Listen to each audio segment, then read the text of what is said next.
free Ghana. Ede womo akọ womo eman so a we dem patch fire fam kakra say na process no esi etie.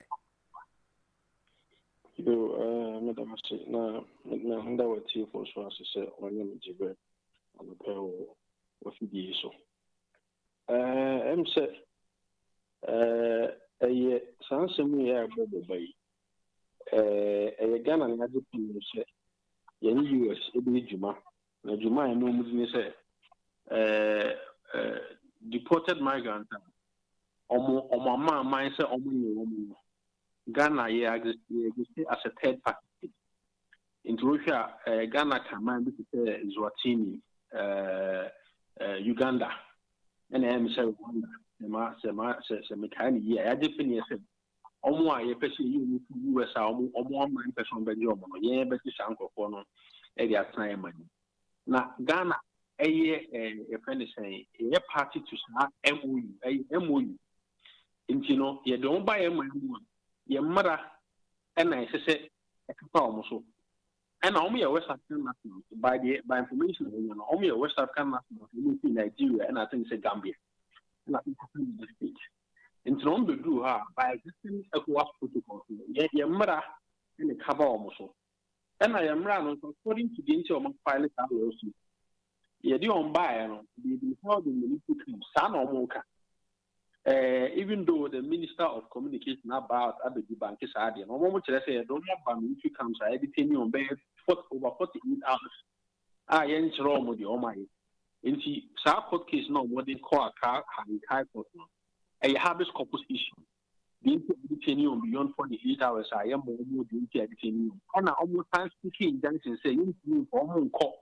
My own free from West Africa, I see, Nigeria and other places now.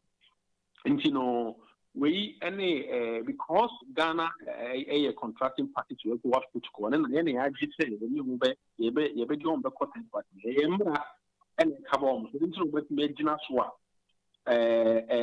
what made Jinaswa almost some of the Ghana court now impono Salmon send the almost to US about a be SC permission with US court or federal judges are passed say they are protected and intimate deported. Nti no mo de o ma yin nta almost na ho for say you betimi edi o mo nsam no US o mo te ya ne say no ma no mu a e bi so mo ko hia o mo say very bad na nti mo kan no see US government no in the federal court say Donald Trump ban ne yem illegal and o ma say sue Ghana ban no Ghana ha say cases of habeas corpus cases of injunction say into o mo ko baby o mo fear o mo ba. Yes, but Doc, we must say we more every West African states there. And Emra Hodua, a war on my union, and Yakwa and Sako Shas, a memorandum of understanding now can once me. Now, Obi every Nigeria, Obi every Gambia, Obi every Congo. Nasa US government, a deportuna. So the Ghana ka yen ye bre a woman is saying ye doing for mon call mind so straight. Sir, I'm saying that the pop the painting amount will be in your brain. No, it's new crowd for so much. And remember, will soon the time. My no, it's required be such as say. Sir, you know, a tantamount treaty between the Ghanaian government and US government.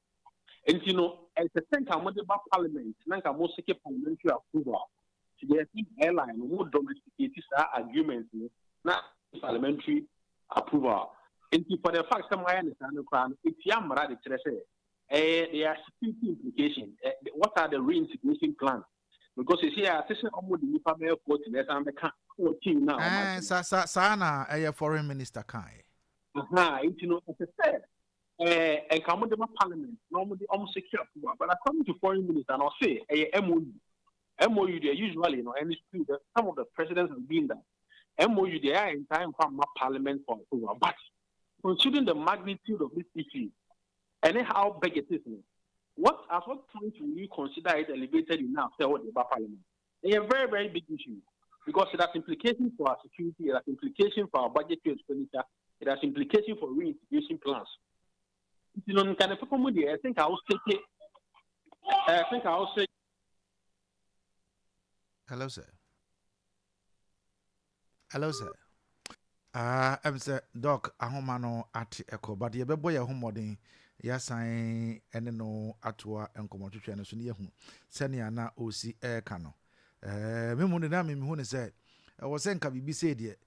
Yadi na yadi akwaku piemu ewo parliament na ya wasi nyina yetumi ehu ne yehu ede afa ho nanso so no ankwanko banasa na yeti ane se enema yi ekoso ewo Ghana bada mensa asan aka doc wa homa so doc na wo chirechire mu say we no parliament nsem omo kakra no ya kire se etia o ma nemra but the foreign minister na me hu say memorandum of understanding na waka ho asem aha nka ne papa mu dia se nka sa bre ya maje 14 no yanka hwe what na nka mu ne dia se nka ne papa mu no how much is parliamentary approval but me can dey accommodated.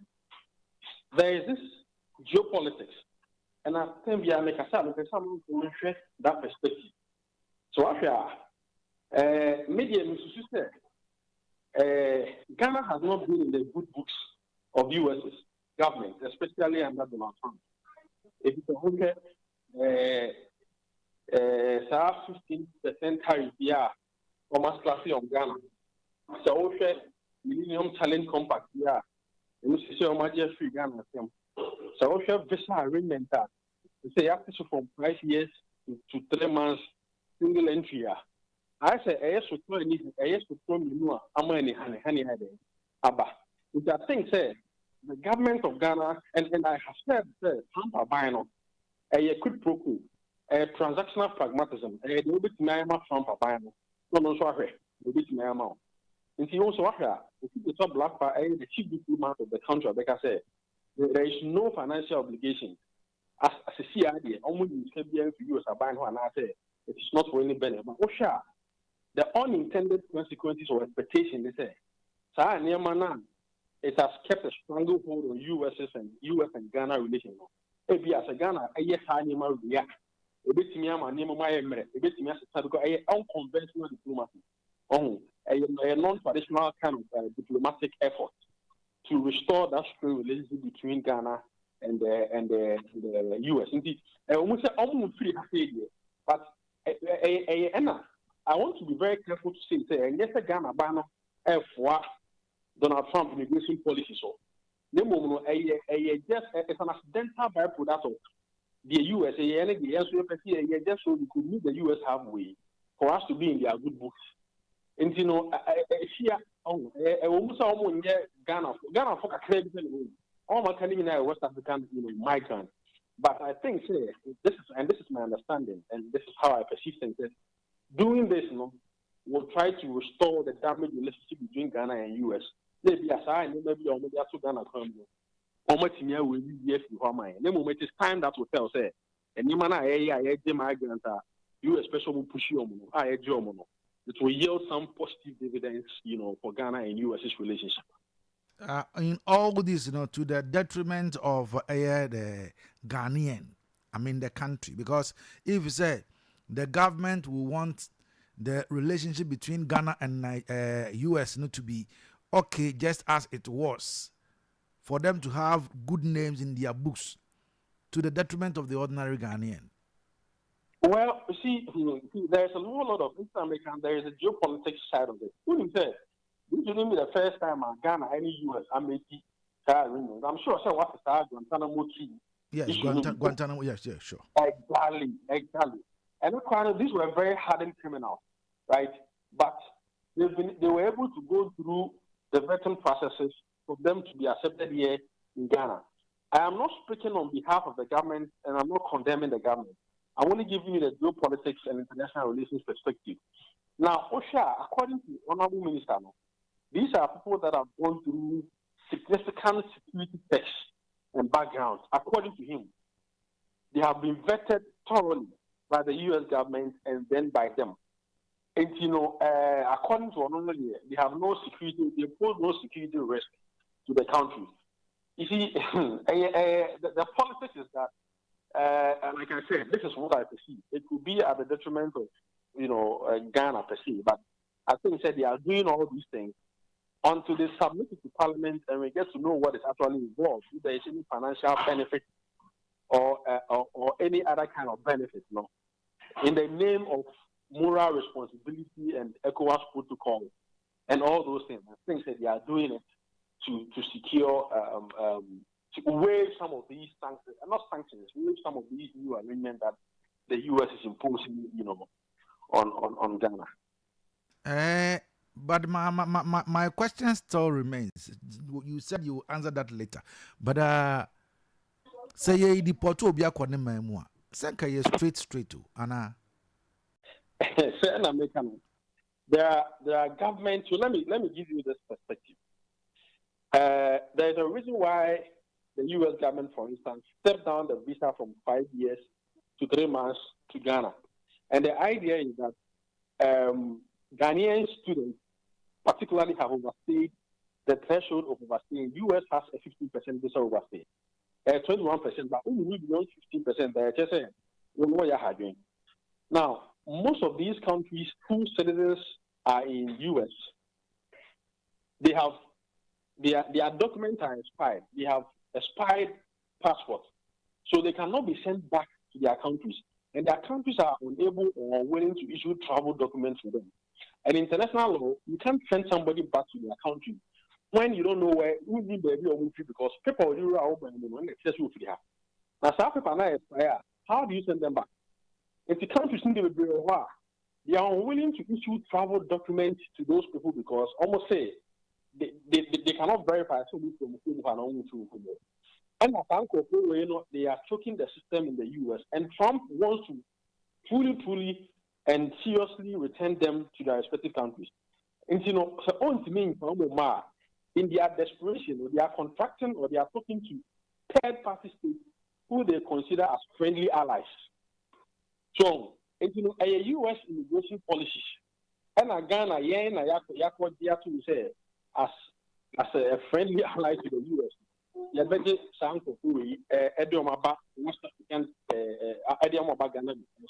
are West African states. And yes, things are in countries.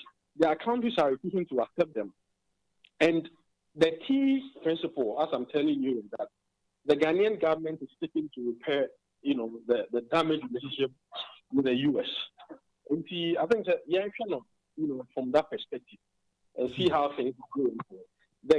President Mahama is expected to speak at the UN General Assembly. I think that probably these are some of the issues that will come up.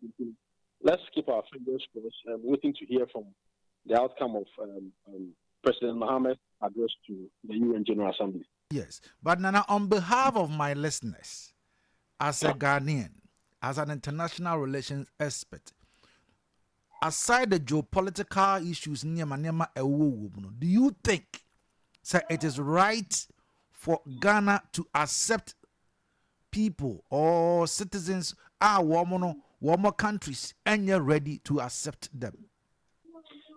What do I personally think? This is what I think. I think that Taameawu, they are of grave national security concerns. The Ubisami, say, I would wish for the established institution of the country, which is the parliament, right, to have an oversight and input in this kind of development. So that they will be the best people to assess the implication of this to the country. And, and this is where I disagree with the government. There's an existing precedent where MOUs have not been submitted for parliamentary approval. But considering the gravity that this particular immigration exchanges carry, I think what the 14 are bringing in another 40 million. At the same time, you move ahead a step further to submitting for parliamentary, approval, so that the institutionalized legislative body, would have made the appropriate and right decisions concerning this particular move. That's just what I say. This is what I think, and I think that stability before them are. And the minister has said that at some point, as it stands now, but at some point, they will submit it to the parliament for approval. But my point is, if you submit it in the parliament for approval when this thing is elevated, why don't you do it now? By the time I will be submitting, now you have brought in most of these migrants into the country already. It is all bad. They are now here, and this is where I bet from the government. Doc, I'm not paying that. You listen to that. All right, Dr. Nana ya Mreku, international relations expert. Ono ana yetene nka ene anapay, but Mr. Carl, woman chen say ma menko Mr. Carl man ho na fi yafi yemra na yeni nkomo te se Ghana fo ankasa. As ye de se hwi so na ye want ye tin konkon so wa hai na yenhwe mfamra ye nyina ye dada asetenam. Because say me ye Ghana ni makwa kwatena US menkrata a expire. It is say Ghana can't determine say me ye Ghana ni ana me ye Ghana ni, because I was say aban na hwe den kratam ehu Ghanaians a wo makwa kwatena hono na aban no so de hwe den kratam a ohu say Mr. Ka ye Ghana ni, kwasi kodom ye Ghana ni ana say ADB ye Ghana ni enti aban no so on de ne nkrofo nyirai enti onyi nkrofo bia enti woko Nigeria and other parts of the West African states now. That is the issue now. Enti say aban no so on no de onye ready because the nkrofo bia nyirai womo at US womo ye US for aban ne pese wode be hye womo kon so womo efiri womo man mu enti womo nye ready because senior na nana eka no e wo say womo etumi prepare documents e de ma womo na e de womo eba womo so womo nye ready womo nkrofo nyirai but Donald Trump, if you are cleaning your system na Ghana and I say you didn't crop for more here Nigeria US edebana aban no essay omo West African states for omo nyina efri West Africa into humanitarian grounds into yedikan edibi aba yaje womo womo yaji womo no mo de yekokoti okuja to black one so esen akase there is another 40 womo so eba fako parliament I say no say edru ba bi na ade no ya aboro so ade be ko parliament Mr. Ka Kosi mamintio me da se me watching na me chia ya tie for so a omutie o se wi so konkon so ene echichi ne benche nyina ne wona ehwe o live on Facebook My Liberty FM ne all the social media handles kwasi nkomo a wona nana di yi na maso edi akira me tie nkomo ne yi pa bare se na wonti na mabiase sa na me so menti na mabiase because wo ma we na team no eduba bi a aya na empanyfo na aso mo de asem bi sie yen ye timamufo no but they should know that is how you see it. Okay, I told that aya na so mo de nema bi sie set timamufo. But one thing I was on bear in mind is for mine and your deal. Yen dear.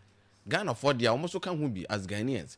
And no mono a young paying for Diana because the engineer to me Quatina Bank is him say, ye coyam paying for her. Sure. Then I was seeing any per cook a crabby. Now Omudi and him now or water 2 more mine cost. But say, and near my be cause to say, and I see and can't wash in today.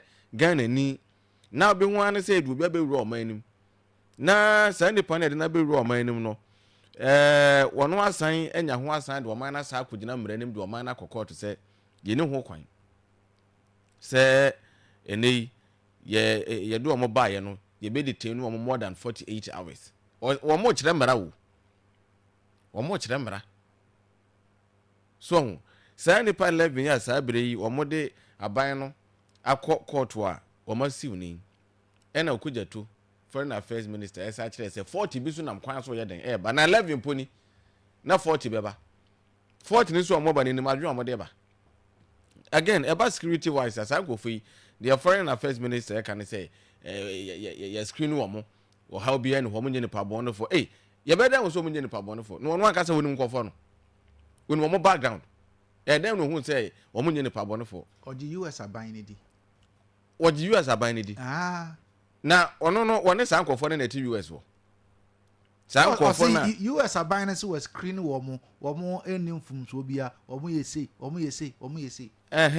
ena kwasi meka so mo ti hoyi enya ye Ghana fo na wo mo ti ho dabi wo mo tu wo mo kwan na wo mo ti wo enti se US abinance se wo mo hu nim fum so a ye Ghana fo be den wo so wo mo hu nim fum so efom so obi enu omo hu ina say omo challenge aban ewu ehumobro Ghana ena wo de akwaje omo aba wo de kwaje omo ba yi na say omo so de aban yakokotui na ko say fast forward se obi atu kwan akwa amanone na nkrata ewu na enunti man na ofiri mu no entimi hu ni say ofiri omo animu a ye Ghana ye ne yenje sankofo no omo nkrata ewu no ye na yenje omo ye ne ye sesa ade no adetina o man we team no se bi ade bia ye kotu agua ne di America ne yakwaje ne de aba wo kai mre bi Guantanamo Bay kofu bi yakwaje o mama se mahama pen so eno ye kasa ye de o mo bae je se de bibia no ye beje sa ne ye tie adetina Nigeria fo anye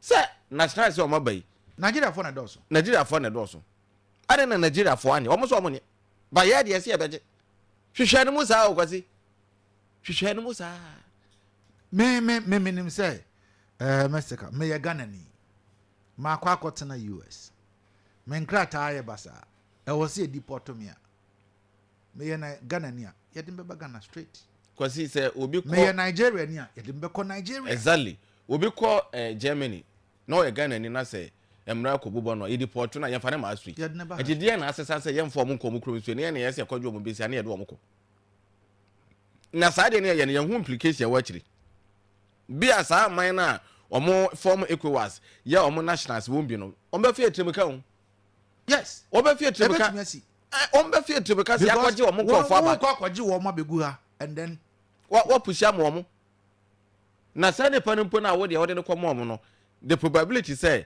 eye ne nipa so no de ono wo se woni wo omo ndi omo de omo ya America fo omo tana wo se wo de ope wo kwaje aba na nyina wo na na edi nko no kyem se ene Ghana ne US Trump aban na say yentam nheda enwo ne ma bia na nka mo ye de boa wonua atwetwa sa akwan nyina ene te this could be a way a aban ne person ye na Trump aban no se oh ye no ma ya adwen say allies na bia ne ma bia wo se nsaka ne nsa atumi asa ye den aka enti ni papa mu no ye do ba bia kwasi no kure e ba kope ye nhwe ne ma bia because we cross and kedi kan ko parliament e ma mna se bedwafo ebobo ho eto ho adwen baranko yakwaje o maba sisi a minister so chere say duru baabi na say mu ya dia da be no 11 aba me no won se no wo ka se sikasem bia emamu wo mo NG sika bia e wo baabia yeah things like this just as na ka se ye pese Ghana ene US yan tamu no eye kama no Mexico sikawu na say ntwe ma say sikanim sikawu kwasi obi ntwe nka se me de me nkrofo do mo na me okay wo de fa mo ma me na me de o meko na me anka se ma fa saka ni nyina ene de nsi sikawu kwasi nsi sika ni man tinka do se nkomo two ye de o maba do mo de ye kokot still ye se bi nsan mara bi sika de bi wo Guantanamo Bay foi sa nipa force say do mba ye do mba ye start na o man kasa hwi ni ai actually be wi ase doso ya esa na meka se na hwi wom kwasi na meka se etoda ye mpanyfo no mo de nsem bi si yen omo ma nyema mu na ho ye hia transparency o omo ma nyema mu na ho because kwasi se bi me kwato me ball agu na wo so de obeje ye na ball ase na se wo dia se me ma compensation kakra because wo so obeje wo beje enti wo je memo bibi kakra because ade na me de ma no betima ya how de amount enti memo bibi tefa kakra bi ya wo how ne ba bi ade be soso ano enti sabre ya ya ju om na ye de se ye de om be ko om man om film no se plane ye de om fo se bus ye de om fa ho na betua sa iska no ene so Trump aban na betua sa iska na sa Ghana aban ya de ya ju om se ye de om be ko ni betua sa aka no enti ene memo na wo kwaji wo ba yi se wo mo ye nkrofo wo mo hu nye hu a ene ja omo na omo na monte so e omo ne na mo o se dabi o se the applicants are seeking 2 key reliefs an interim injunction to halt their deportation to their home countries say intimi for omo nko omukrum yes na di say so omo beka no omo nka sa wona so obeju omo eno akwaje omo ba eno no ka say ene wode wo kokko say emra ni nsi wo kwan say fa ne nko ne krom bia yes no no baby owo no ni krom fa so omo nim no wona wo say wonim so free wo to de ne beko eno no so wonko eno so aha no e ho do free o free ho say the krom for so omo nim no mine na ofrim ne say ne krata wu ntom do mu nim no one time America wa America this year wo se me kwa na wo so dia wo beje no wo dia unim ana no so wonko yes because the club for no class wo mu nim no na tro ye nim wo ye kwetena so baabi a wo kwa na yes wo firi ho no obi so wo firi ho no nkofo esi enim wo se me kwa wo kwan last week am hu asem wo BBC no mo to mo sere yen na man consumentin ma bi ase o aban ba de ba bia no ne ma bia enu kwan se ekoso na ekoso okwa kan obi nti wase but we are Ghanaians and Ghana first o kwasi wokodo wo mbaye do wakwa kwajo wo mbaye do wo si wo mo ho enni asem bia wo mo ye nkrofo bia wo mo ye okay njo de tie no ma peden wo de tie no ma peden wo mo ye okay dia wo mo de wakwa court wo mo ye okay dia say ka wo do mo baye for detaining them wo mo baye na nka wa job no mo yi wo ma chia wo mantene so but wo se wonim wo mo free Nigeria wo mo free ha because of West African states humanitarian grounds you see na kwasi West African state no Ghana nkwa na form West African state ni bia na se Nigeria for count Cote d'Ivoire for count Liberia for count Nigeria for man you wo nkrofo se Liberia for so eka West Africa wo mo se wo mo nkrofo wo mo nim wo mo ndi ye de Ghana ya na ya hwehwe ma hunu se ye nim wo mo ene ba bia wo mo firi tie do wo mo ko America aban na se wo mo ye Nigerians ena wo mo Nigeria aban na se ono onim nkrofo bia because ne nkrofo bia anyira yes ono wo hwe ne nkrata ma sa nkrofo no omudi ni ne nkrata to onim wo no ena Ghana aban de ase woni wo mo do wo beko ena nkrofo yi eso de aban akokọ so omo nko ne nko chena na kwasi ya tia se yehu ya ni so yete ha no yehu ya ni so ni asa akọje nkofo foforo asa begum se 11 aba me de ya me ya ne se ye 11 aba no mponu a aba ne se on humanitarian grounds papa yenti wo bo wonom se omo every West Africa countries no sa ne pa 11 no ma sa de aba na sa akọkọ no 40 sa na mkwan so ba yes na 40 na mkwan so ba na omo so be den me tie okuje to abla kwadam sa what are they trying to tell us sabibinia famu kokot wo dia wose wo mo nya yi what detain wo mo detain na wo detain wo mo so eso so science a problem jane na omo se abro 48 hours nti omo so e de abaya kokot na wo kwaje wo mo abaye den eno so ne asem no kwasi kakra wo benya nti no kofi o ntafrentafri ya o kwasi omo ntafrentafri ya any problem na Trump no wono no wiase nyina no sa kofi o pese deport wo mo no wanya ba bia amfane ne yankere se Ghana ena Ghana ye na humobro se yan ye de the whole world humobro sa ena ye so akwaje wo mo do wo maba ye kwaje wo mo ba ewie so enkofi kire se ebra wo senka muja won mama na abro so o ma sa de aban na kokot na se be nya asem ne nkanka wo kwaje obi se wo boa no nipa ni timi sa no kokot e ma ne yi we ye nipa 11 no minister se 40 na mkwan so ba na 40 na ba ye nim do mo so de ebebo o ma nim enti edru ba bi a ye nhwe ne ma bi ohun wo hwe nana a wo ne kasa yi ensema no panyine kan ye ne America aban no ase Trump aban no ye ntem ngo ne ma bi wo no ma omo atwetwam afiri o man ni ma na kan reliefs bi a wo man ni nyane na ade enti ohun ne se bi a wenti na bi aban no pese wo ye na ye ntem go na ne ma bi wo no ma ye nsa tumi kan ene na ade a na ohun ne se o man panyin na ade a wo fo so se Trump in deport wo mo batabasa enti na wo se wo je wo mo ba sa se David Mystica ba sa se nipa 14 wo mo no wo se yakwa kwaje wo mo no asia beka so another 40 and esan ba enti abese totality no be 54 adeshe omu mfiri o man we mu sisi a na 11 e de akokọ to se wo mo de court nsi Ghana aban kwan se wontimi mfo mo nko omu krom na aban ne nsusu se omu firi no na sisi a yenden na 40 nso ba ebe kan na omu so de kokọ de se court nsi aban no kwan se mo mfo mo nko sa akro na aban ne nsusu omu firi so na ene so yenden na after this 40 nso nam kwan so ba no yene do obesan ba ede ahyehyɛ na aban no ene Trump aban no ya nti ene me ko say wa bra Ghana fo eti o mambo bia ne ho hwe enti ene ba bi kwaso a emu na ho and I think say foreign affairs ministry no make bibi enkyere yen na yen te na ma bi ase because ye to mama ye ne su biri ya dada o ye ne su biri ye na ya san kwajeje nkofo asamba ya nkofo na ye de o maba na e wo se de o mko o mama ya o mu firi no san nkofo na san de aban na kokko so o mko court nsi aban na kwan ma aban ni ntimi mfo o mko o man na aban na susu se o mu firi na Trump mo a aban na chi ase nti akwaje o maba no enchiche be na o mo ye san nkofo na aban no akwaje o maba wo se wo do o mo bekọ baby o mu firi no o mo ka hwan na ebo se do o be fa play sa play ticket hwan na betwa do o mako ye do o be fa bus ya hwan na do o meko o maba so o be didi so ombedi one match kwa wo man mo ombedi di e na wontimi ntrechi ne se bi aboa e wo so otrechi ne se nipa eniti se hotel no ombeda so mo ni dan wo krom ha o man we mu enti e dan o mabai ombeda baby ombeda na court ho na efa edwa no ombedi enso mo de bedware sem no mo de bedware sa court no nyina no hwan na efa sa court no Mr. Yenti Okuja to Black and you go on to the phone lines. Yenti the Foreign Affairs Minister doesn't condemn the sanctions, the US sanctions on Cuba, even though we have great relations with the Americans. Recently, you know that we have an understanding with them to accept West African nationals who have been pouring into our country. At the same time, we are maintaining great ties with Cuba.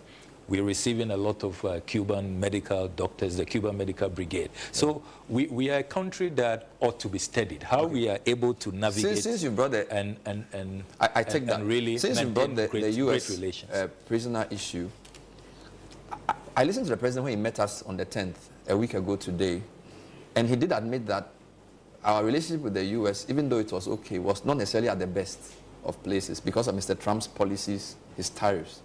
So it's a bit baffling for us to, in a sense, do the U.S. this favor of receiving 14 deportees who are not even Ghanaians into our country.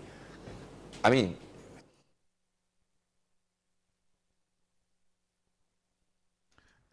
Mestic. So what's in your minister can you? So what's in your minister can you? One more and your Ghanaians. 14 foreign nationals condemn the sanctions, the U.S. sanctions answer on Cuba. No, or condemn sanctions. No. Agree to this. So let's be clear. Okay, what do you think? We didn't agree to this because we agree with President Trump's immigration policies. We are not doing the U.S. a favor. Okay. We are doing our fellow Africans a favor. We are offering them refuge. We are offering them succor. We are offering them hope. We want them to come back home and be comfortable. We solidarize with them when we see those images, the arrests, the violation of their rights, being detained against their will, and it's as though nobody wants to take them. So it was purely on humanitarian basis, and we have made clear that we did not accept any financial benefit whatsoever. We are doing this because we want to continue to position Ghana as that country which has always been the Mecca for Africans, for freedom fighters. We will avail ourselves to help fellow Africans in distress. So pardon my ignorance. So it is not about favor. If you have 14 Africans, 1 Nigerian, 13 Nigerians, 1 Gambian, why wouldn't their governments take them? Why do we have to take them? Yes, so you do know that the Americans have been approaching governments they consider friendly. That's what, at least when they engage me, and I've been to the State Department on numerous occasions for these talks, and they have indicated that they are approaching countries they consider friendly countries, despite the allies. The tariffs. You know, the tariffs. The 10%. The tariffs were general, really. Okay. He slapped it on all countries, so they have said that don't use that to judge our relations. Everybody, you know, received. The MCC too. Received. We are not getting. Trump's. Yes, and really for the MCC, it was our own doing. AGOA is also off. The PDS and all of that. Yes. But we are still a friendly country. We are clearly a friendly country because they approached us. Okay. And And I think that if you look at the region, in terms of what we are doing with the Americans, the strategic cooperation we have, even with intelligence sharing, with security, we have a lot going on in health. Even despite the withdrawal of U.S. AID support, there's still a lot of cooperation in the health sector. You take the energy sector, communication sector. So there's a wide spectrum of cooperation that the two countries enjoy. And it is within that spirit. Remember that we are the 5th African country after Rwanda, Uganda, Eswatini, and another country. We are the 5th country and the only country in West Africa. The only country so far approached in West Africa by the Americans. And we thought that, look, West Africans already under the ECOWAS protocol can visit any country visa-free, stay for 90 days. So on principle, on humanitarian grounds, Pan-African solidarity, let us accept our fellow West Africans. And let's make the point that Ghana is your home. We are not going to allow you to accept them to keep them here or accept them to send them back to their countries. So the choice is theirs, really. For 90 days, if they want to stay here, they can stay. But so far, all of them have indicated that they want to go back after some time, and we've been facilitating that. I can reveal to you that we are expecting another 40. Another 40? Another 40 in the... Okay. Indeed, and near OT, the foreign minister, Abra Oko, Yenya Bened Avila Jumadi, so on in 18 comma. Mezika, explanation of the buy. I mean, because minister, my chain is 7 in our opinion to me, say, no can wobble.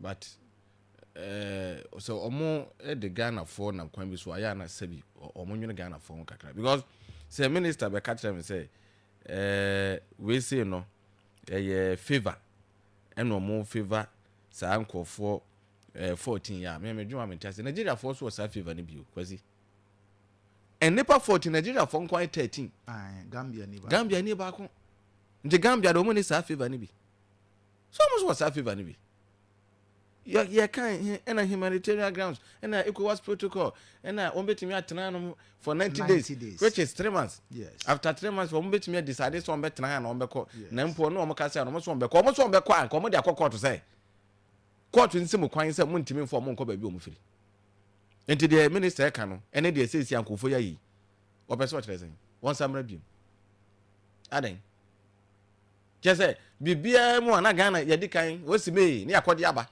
sa one say some 20 ni bisa ne say ye ne US aban Trump aban ye ntam en sheda nyentie bia we ye favor bi o mo pe wo say enye favor bia na humanitarian grounds enye favor kasa de o be Nigeria for no mo de o mo enkofo wom 13 no so mo nim wo mo because o mo hwe mo katam o mo ade share 13 bia ne honom sa ba ye de atu America kwaje o ma ba se de o mo ko Nigeria wa bra can't no film say we need Nepal. One say na can be say implications. Oh yes. Implications in a be any Ghana Nigeria relationship.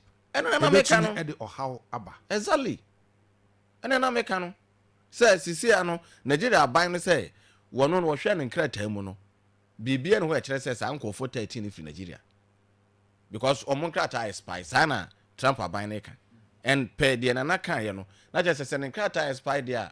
Onfiri ho nti say aban ne trezi a wonhunu wono e na wakọje o maba nti wo ka se Nigeria aban ne to no made na obedru say Ghana for sana mutie jesa mo de makọje yankrofo 13 aba say mu na mu de o moba okuje to se ohwe se ya ohun sa ankrofo no the way ya detain wo mo the way ya molest wo mo ene sa o hawa wo mo ekomu na ono no hu ni say Ghana humanitarian grounds so say 2 years ankrofo no favor na ye je wo mo edi wo mo eba oman mu na che say ye che wo mo wa America on kwan ye do mo fa so ene na de ade no Ghana ye na ehu nkofo mobo enti emobo hunu mu ani mpachoan ene yakọje o maba mpachoan o mo sere say ye meje o mo mara dabi sa nkofo ya ye Ghana fo ye si ehu o mobo pe de okugya to kan yakọje o mobe o mo na ka se ye meje o dabi o mo to na ye tete o mo no o mo nte o dabi okugya to say America buying a contacting no na America buying contacting no na o contacting ne sesan sa nkofo na America ban contact ne so do mo ba sa nkofo ne ka che okugya to se okugya to beje bra na wo tete ye kwesi bisimi bisu asembo dabi o Say sanko for na nkan Genesis. Nti okojo mo ba say omo kra na omo to no omo person beba. Ah omo di aban na kokko to no kro omo ne aban no etwe da werɛ. Na nkan kyerɛ sa. Wo so akojo omo ba. Nipa so nkan kyerɛ so person oba. Na nipa no person oba ko be free Africa akotena America.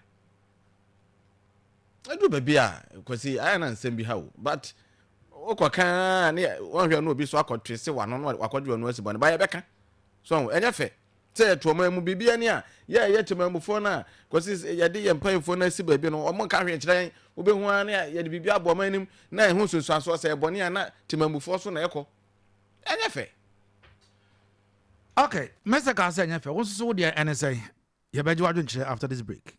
Pajo wodi ebe nnu a ye de yekuya woni mu pa na mpese oboa me nuama manum se de yekuya no wafa to ohun so ba ko do aburufu na ba ko so ado beans ne watermelon ade wado aburufu no emua bi rewe na hahan ni nti ama na so ayehye oba enkasa kra fasem ni si hwa Bon Agro Company Limited. Ghana hawana wajidi wa agrochemicals mu. Okofa nrobia baba kwa fena we. Obi abedobro no kaise. Emwa bi otise esa. Ya from Follow Me Worms no. Ebi betimi abem. Edidika kope away. Edre fena we no. Wo display so a Follow Me Worms. Asem bi omahabrofo no. Ebi timi siwa fonu mu da. So obi ado watermelon na se beans. No pedro de be spray so ma asupo so pa. Ya friend knockout. Wo betimi ayusu nre nyina bom. Betimi ayusu away ni knockout ni nyina na say bura bebuo no wutimi say beans abati beans sa watermelon so baba kese mu wani age say okwani bia peso odoburofuo ana say beans ana watermelon wodi ka kope away ane knockout bi e wo ba bia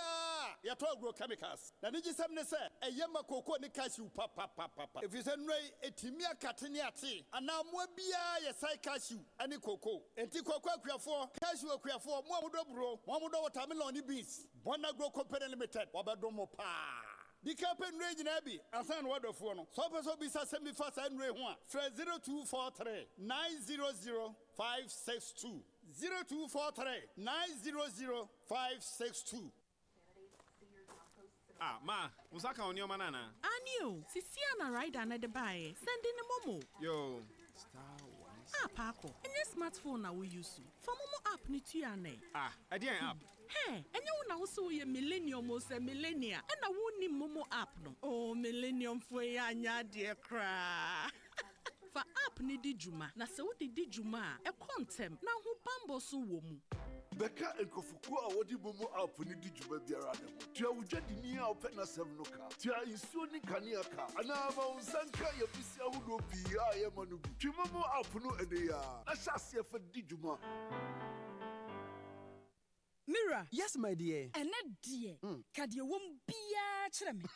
Oh, na edi be pa na me sie wo. Wo di bibi sie me da. Oh me. Adaminim. Dia me dia sie wo an say, makoto Dawood 360 capsules. Ya manomo ama kane sisi ana mentimi nyina me na so no. Ese metimi ya tie nyina. Nanso nei wo me say. Wotumi gina wo na so kye mamani je.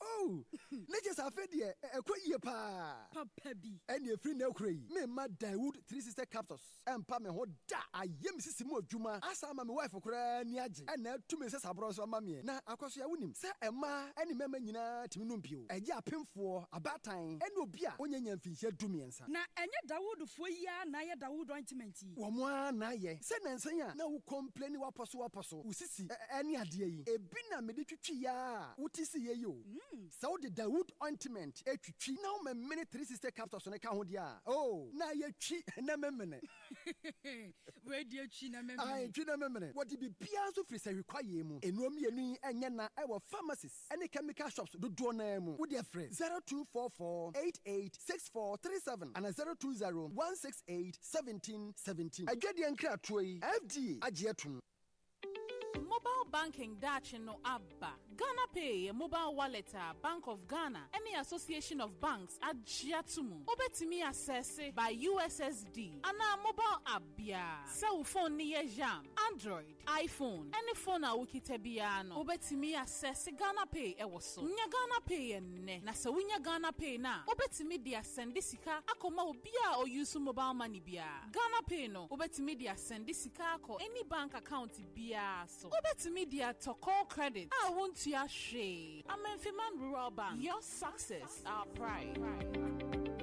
Liberty FM, the giant of the West. All right, that was Yasin Abam from Yentio.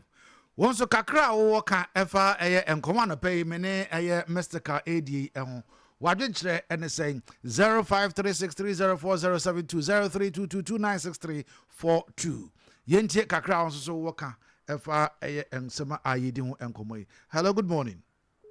Good morning, Kayaso. Daniel Maminti on a pay. Waboduma on Mr. Kayami Slam.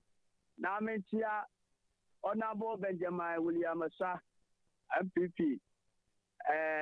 You were about me according to Tano. Namentia as the Casamobo to me 2 or 2. Hey, Kayaso, on my banner to me. In fact, Kwakuja Tabrakwan and who I want. Yehuni Oye. Once a war possession, in someone now walk kicker.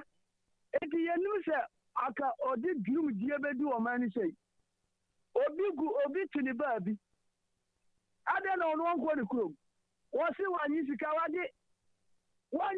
ka Ghana fo akwam adi yen hwe Ghana fo agu please o mo wo kire o mo no akwaji obi mu se wo be boa o mo wo be mo oduane adi edi yasra ban no wonye ne be boa Ghana fo we kire esi fa Alhaji Muhammadu Bawumi Amra ono no ba Ghana for and what Ghana need also any Alhaji Bawumi yento abamano. All right, Daniel was warning Amintina. Hello, good morning.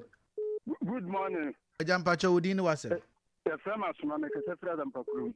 Asma into Ghana for a family any mood to draw. Nigeria for crash or more and no mood this year. Now, Bejata and Yasu. You could hear my Mukra, which is that. All right, thank you. Hello, good morning. Fine morning, Mr. Ka. Yeah, from Kayasu.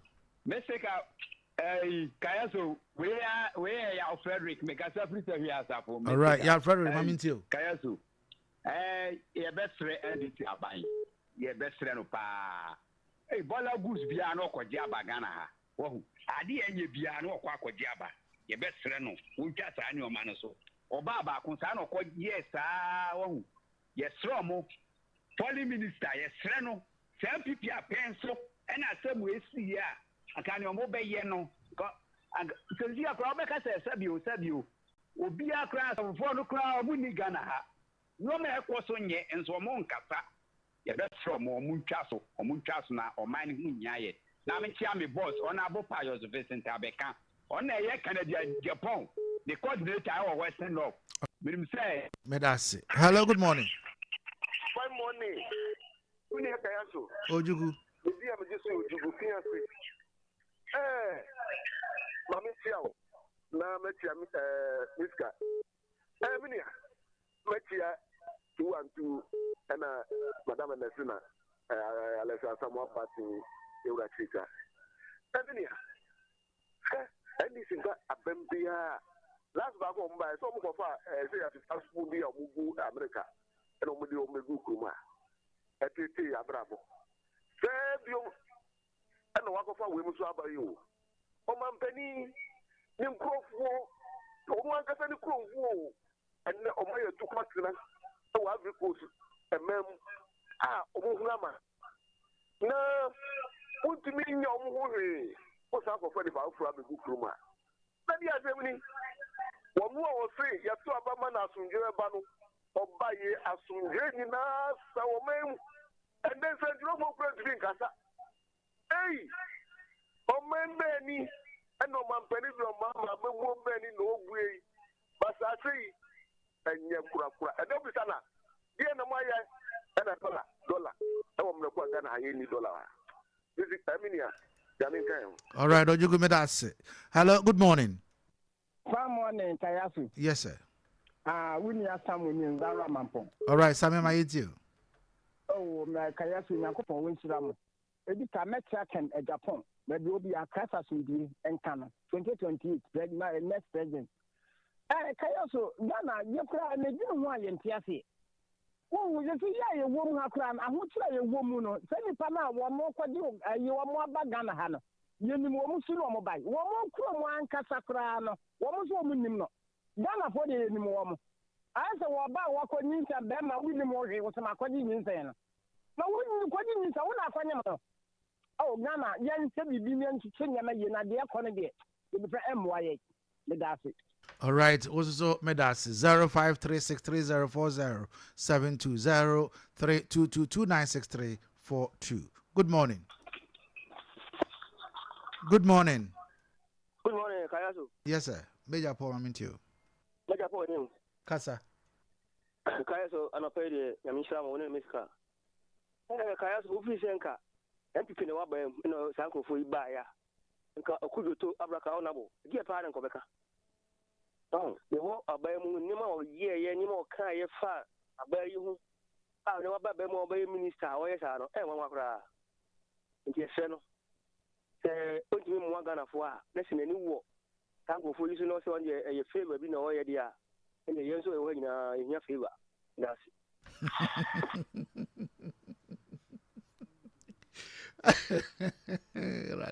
Hello, good morning. Hello. Good morning. Probably Professor Apele.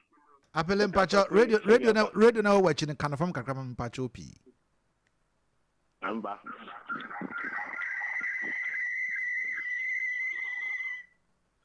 Mr. Yeah. Abana ye no de ntase no won say sisi afra o mo frɛ nyina ndi sini ba kokko antumi mfrɛ efisɛ de o mo ye no ye ntase obi hoho ade no ye mpa no ko ne krom na de ne beta aga na ha anu nti ememazin no sɛ o mo sama o mo ko mo krom. Okay, thank you. Wo mo krom nsusu na aban si ode wo mo kwa wo mo sɛ nye ho no mo print wo mo nkoi but okuja to abla kwase womo ene womo akasa womo so mbeko enso so womo bekoi ene womo de wakokoti. Good morning. Good morning. Morning. Ajampacha udini wasemwa. Yo, Kofi me prefer the answer. Kofi entio. No. I don't know me message me kai o ti papa mu kama mu me ka na so so le kra na mu. Me ni ndi si me asiri akola na so we bi mobra. Obi ono fi ni Nigeria. Nko mi ni se minimum no. Wo kokwa ja wo nfoku wo akọfa mo se mo mra na mo metra Ghana. Isi ọmọ di kokọ support ye kokọ ka Ghana for na etia na afi awu na wo tia. Ha? Nti we no topa mu kama ho beta. Fele wo go no kra na ye ka no. Ọmọ se fa ọmọ nko. Ọmọ mu fa ka bia metro ye so me da wa se. Good morning. Hello. Good morning. Good morning, Kaya. Yeah, vem mamintio. Anope maminchia na minchia nana kuma ofa na me anope nyakuko atunje nkano na kaka me waka wase mu me se me te se brother ba obi friend say NDC continue friend then na yentimi friend yenyina ye wo manyimu didi nko ye a obi ade tinya afra na de nti se wo wa de bi na wa fra onche na de no mane ada NCIS yi NDC continue friend yes anape kaka me waka pa tem no ne se ye mpeni ko ne ya se omo ya to aba mo se omo na ho no mo na omo nyen enti omo njine ye ho kane ansa na omo agina afoforo no nti ya se omo nipa we ma omo de omo aba hai so mba sorry atia ye no omo nim se adin boni bi wo mu ti ma omo nim o sa me ka ban ne se wa hwehwe ma hu so mo nye nipa bone fo adin no no de wan ti omo man so na yen Ghana ko na ye de ye hu afoforo mo bo ya fra wo mo amanya ma de de ko so omo we mu na de we afo ti de sa edin sem bone aprepa omo ko ma mu tumi nye sa ne ama no enso omo ba Ghana na omo afa free country na omo ye ne omo fe ntia sa omo njene ya hu kan ansa na omo agina afoforo. All right. Vem meso me das nyame sure. Hello, good morning.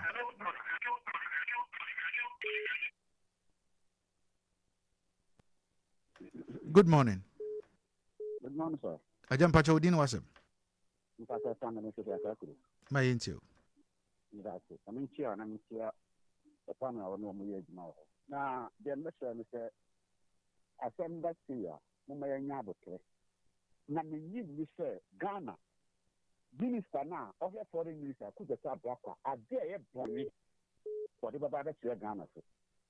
Minyi bisa abani nye aban bi a ontie aban ye ka se mo ontie aban no tie obiara ye nyina se bom pa se nipa na maba no ma ni papa entina o man ha ebi ne say yo mo say mahama komfo nso ebi agana kotena obi kom ke di wo mo ya ntam wo mo iti besere ogana fo ye nya abotre na o pe ni no onya bi a betima akofa nipa bon fo mo mo besia ye Ghana for ya ka di.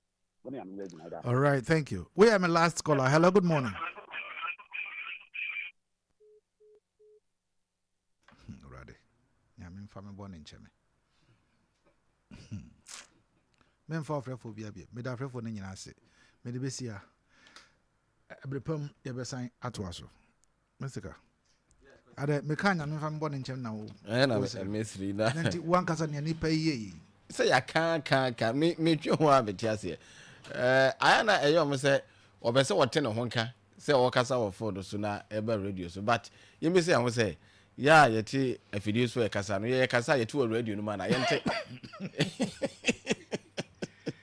edi mo say kwaso bi be share was o voice ya me do ukra wonim voice okro na ukra no but ni pade say ni de ye yente enti yesre Liberty FM you crash sophisticated equipment and enti wo fa phone na wo de lower the volume of your radio set baby wo gina bia no fra ya be ba beti bibia clear wa yesre mo yesa na mo haya so ya ka ne sai na mo ka say ye bu ba wote ya na headphone che waso na dede ni gu waso musa na abe musa so ya de eche wa ya yesre mo ya mo yesa akwa no so but akwasi fast forward kola ba ko fe na o si enya abotre de yenya bana ke wo se okuja to abra so nya abotre na o be ka kire yen se America aban afre ne se wo meje nkofo be mira na Ghana fo madwen ne sen na nka ya kire adwen so oju o mo bra ye de ye hu mo brofo ana memfo mo ma obeka kire eba sanso onye leader eno tuti so wakwadwu o ma ba ye be kire adwen enye nipa na o ma bo o ma mu ne ye mpe o ma semo en anase ye tan wo mu da bi ne sa na ye ka but already the so ye no ye nsuensi ho ne asa kofa ebi ayeden abeka ho sesia na imani Ghana president Franklin Kujo wono so abeka bi fa nipa 11 ya omode Ghana ban akokotri wo se adentina ye de omugu plane ba do mo ba omo hura free plane mansi form so omoma abane pon form kogu Cameroon ne Nigeria border no so no nya omo ankasa be nanti akomukuru meka wa sisi ya enti wutimu se nipa bebria ne nye saa ade no ho sabi wo de on said ene na ye kan du ba bi a na monti ase kakra wo ne ma bi ho nipa na akwaje ne baaye no ya America ba ne so hwehwe ma hu se omo nye nipa bone fo ne na de ade no saa nipa na sad wa kugina court foreign affairs minister ka kire se wono o makasa ma mo so obeko omukrom but omo so de aban na court se court zi aban ne kwan aban ne ntimi fo mo nkosa akuro na aban ne susu se omu free so no enti se woni nipa na kasa na o tia se den na o sad wa court se court nsi kwan se fo enko okrom na je se no kura bi ayira wo ba bi ye ka mo mienka ye Ghana for and they should serve us well. Mazeka, thank you.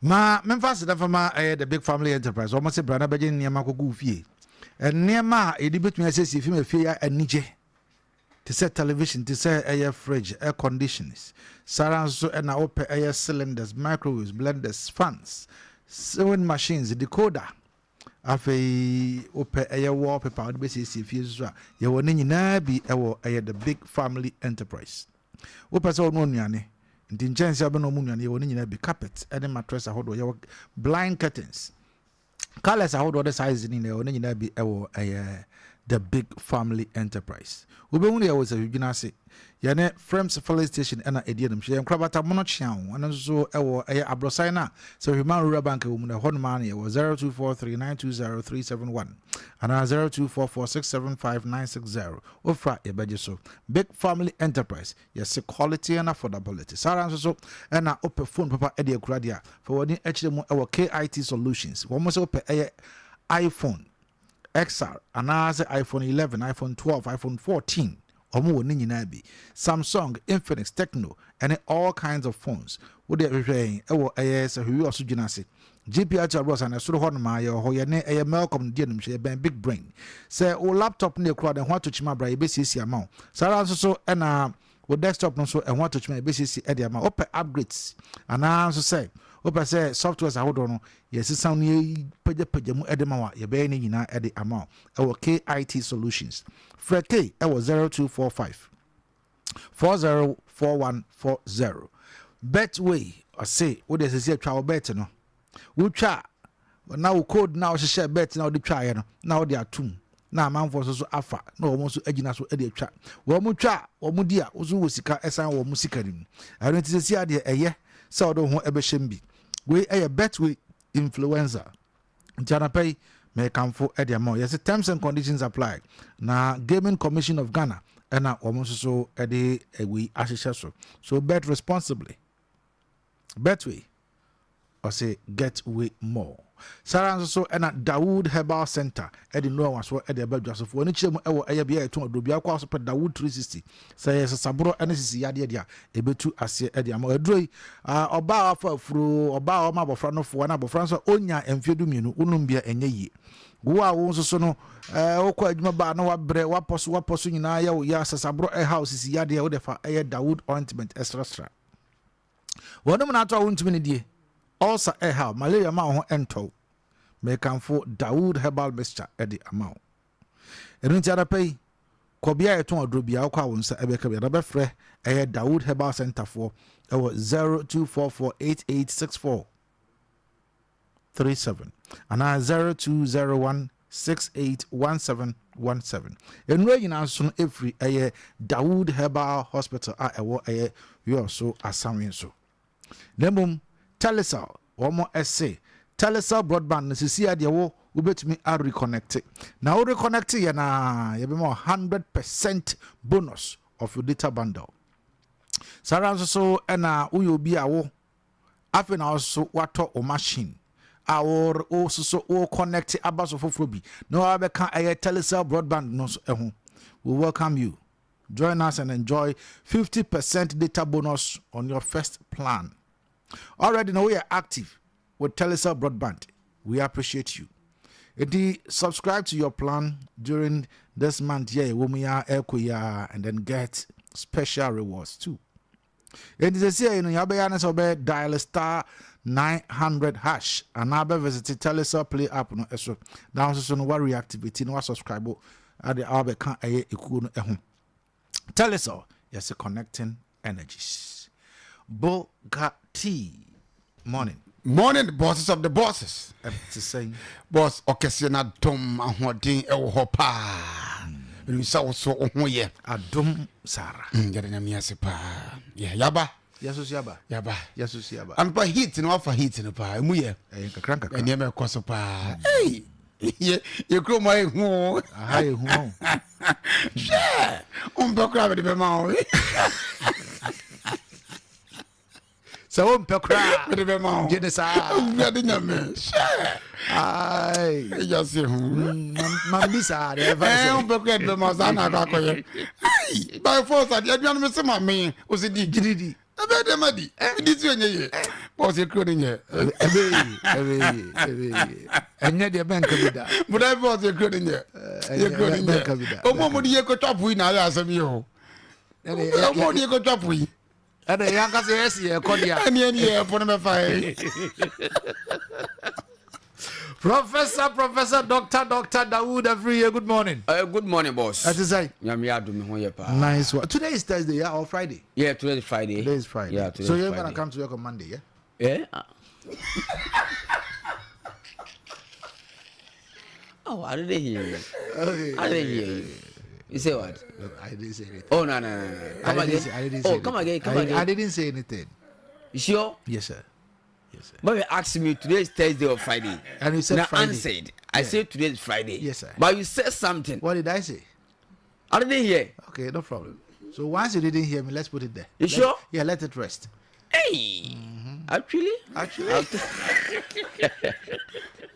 I'll take it like that. You take it like that? Yeah. Actually? Yeah, actually. Actually? Actually. Boss player. Actually, your sister. Nice one. Actually. Let me extend my super greeting to her. All right. Actually. Yeah, actually. It's very nice. And hey, I will have to call my younger sister. Oh, okay. If you could, it's been a while. Nice. If I'm not paying chow, some you know who baby are cool, eh? Nice one.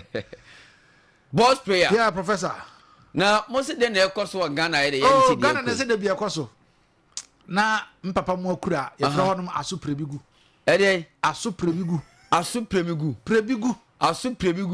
ye mpapa mo akura oh okay okay aseche say ye se aso prebigu otia no prebigu na mo se nkrofo mo free he America omo ya America for Ghana omo enya Americans omo every senior minister kan so omo every West Africa okay into West Africa there but nkrata omo ede bae na kire se omo ye nipa 14 ba ko every Gambia ena emu 13 every Nigeria but okuja to abla kwase ohwe the way a enkrofo dey say detain wo mo na ye mo treat wo mo no mo kwa ho hia ne ohaw mu no na ese ono no ehu ne say humanitarian grounds ono okuja to abla kwa no mpacha so the foreign minister mbo oh okay no so America for contacted no wo mo hu ne say wo mo every West Africa West Africans so there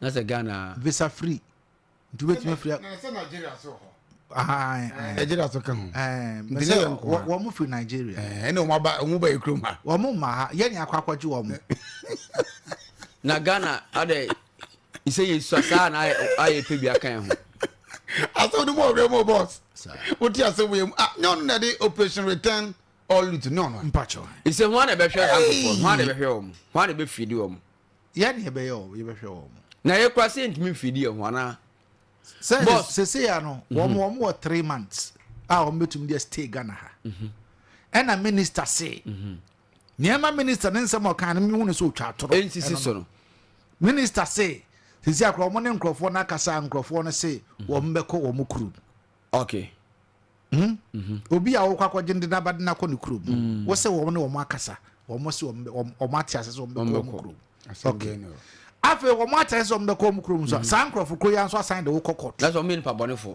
are so mean pa na so na bone kasa na wo se nkrofo na kasa na nka we nkrofo na nkasa no onabo no enkono no save wo mo ade wo masere but enkofo na nkasa wo mo free Nigeria e say koso omo de Ghana kokot sesen wo mo free Nigeria bas correct me ko wo nkrate bo wo kwa enkofo de say wo mo free Nigeria ade na Nigeria band so onye wo mo eyicha me chese na enkofo mi nipa bone fo nti Nigeria fo so wo mo nyi wo mo ono ote America no te e na America band so de na ekonu krum na so onko America Nigeria band so onim wo mo odo ofide akwaje wo mo Nigeria band so onim wo mo na sa wo de wo si wo nim no wo ba akwaje wo mo akwaje wo mo aso mi de eti me point say omo de abane kokot sesen like statement ben sa abane so de wo mo ko Nigeria eti omo ko ba bi omo free ana omo de abane na kokot sa abane ntumi mfo omo ko ba bi omo free that's omo nya ba so mo ba Ghana nemo una oje no yes sa omo akwaje no omo so de ewom ndi sa omo akwaje na fine eja maye wa Africa obi ankwaje obi anko an yakwaje omu ba good Samaritan wow what a Ghana bi mu aye bi say na okuja to ablakwa eka no other African countries bi mu aye bi ye de konsu ya kwambo ye de konsu Ghana West Africa de ye air first okay akwaje bia bi sika bu ye konsu na boss ohwa sad no e bad anase senesity was a bad yeah me shedan NT bi sada de entokwa asi Nigeria America entokwa bi ansi dabi entokwa ansi America entokwa be sida ndi America mampanin ehu ne se Dawood omfi America mitim ne wontra nkrata enya ntumi ne ntra na America mampanin hwe ehu se Dawood efri Nigeria ofri Ivory Coast kokroma Ghana for na wasi yakwaje wo dabi and wo mo ti America okro mo America aban no twe manso so ntumi for mo nko for me stubborn na boss Nigeria kwa na Ghana kwa de ye kwa ko mu ni enko ho boss Nigeria na Ghana kwa de se head the freezer as a Ghana no free range too much boss me ni people of South Africa was intimidation omudo mu from South Africa on as a Ghanaian se man panin ko fo mbegu ama ye South Africa bebrebe o yes bebrebe ko mo tia ya bun ko fo kumi mo boss emre bi paadie ni abrabo ntie ko pie mo Libya na mari hu nipa ko hunu wo Libya no boss enya asam ketoa as Libya no a different continent ya any Africa but ye krom Ghana ade baby nye safe obi a timi fru baby mene na ma the eno de say pa ko sanso de aban sanso e kokot o hwe aban no ono ni free ha no na so ade ne hu onsuma on free ha wasuma o ya bi onsuma wasuma se be fa no bra do pani na na ku ye ni masio wasuma se be fa no bra da bi onsuma who's asem no more what's the America for the contact you it is say kra ye kase kra nipa 40 esen abeka hey monya sponsor hey yo nipa 40 na yeti krobo yenya adwuma mpo nye o amanfo onem kofi mu ayen nkofo igwe ni mase okuje na okuje to operation we did all lu tinu nya nya wie okoche nkofo be gua o papa yi o pa adwuma nso ni mame ka amanfo be defend so no yenye emwa dem yanse buga ade ba kwa yem yanse o mampeni ni tinba bi yakoda asam ko se no ko ye adwuma yakoso na be go mampeni so kwa 4 years time ne etwe aso na papa ya na aye enya dwomama na we ne ya enkokuja to nka be minister wo hen ko be bre pa abrahu ise so dwomama ni ho okuja to wo hen ya woni ho ya mo wa dwuma se ye minister okuja to ya dwuma no osama mpani pam no obetuma gu nanim ase sakwara ne sam do mi hu ni video be bre aka kai ka se yi baba omwaye sam don se won so only DSTV be 4 months ni only DSTV for Mrs. Libya Sabruta. Buga, Chama, so when you're yes, sir, Bibia Costa. When day and the mood, you know, 45%. Hey, yeah. And you get this, and the mood, you get this, and you want a capella 45. Sunset. Any form, yeah, never been quay form, but to bend day. And you be Juma, and when games to ya, you for champions, you know, you go so I ebo. You say, or you shall see Tuesday, Wednesday, Thursday, and first game match day 1, and we call ending. Eti ya the whole results in ba. Na ye kwem na just say Morino akasa. What in some year they do job. Was saying mistake or ye we are see pansa who could cheat to for the bachi. What's that to me dear? To say the biggest mistake when assassin say one no just say Morino. Eje penny say okwa kochi aye for the bachi. Oh no. What's one no papa. You don't want some about it. You better now. Josie, one of the baby are cancer. Yes, according to we are one coach and we yes, come and talk about Sika. Also, the trouble. The Buga, the video about picture better so. Sell me my sweater. Akwana mabe se na brabo. Na brabo ase. It's almost in the hips. Nim so na ne sere ho no kutwi obi dia medimi ho. Asam ne ha dwen. Akwana mwa. Ballon d'Or yo nyi bi. Man de to so na fam dodo. 80 mabe 3 million. No matter that. Asam ne hu. All right, abusia yan kona yan fa kode mu sam no enso enfam no ewe twumade su ene na pai ene eye Friday ete juma mu balak enkonfoma de samfo nyina yanya Thursaday kode mu sana na pai enso ade pana ye kwenim sa enso nti edibi me pa cha yan hyase na yan hwe enu akem se timi to dwa na yan hwe ayero soso no na bi pianso etimi ye kama ewe twumade su ene na pai ye enya sakato bema photo swe na yan kwenim sa na enwa kemsian etimi to twane yenya krabo enwa wutim CS omo performance no na ewo so ye pa enwa omo hye ekanai ema eye semunako enso temi bako wei eye keman wutim CS enwa etimi etodwa enwa kopega womne poboko a ye fem Bayern Leverkusen enwa saikewe enkampania ye fe enronte hanka ekemuyenten enso temano nenso enwa aye Bayern Leverkusen ekwa we ekwa pon true draw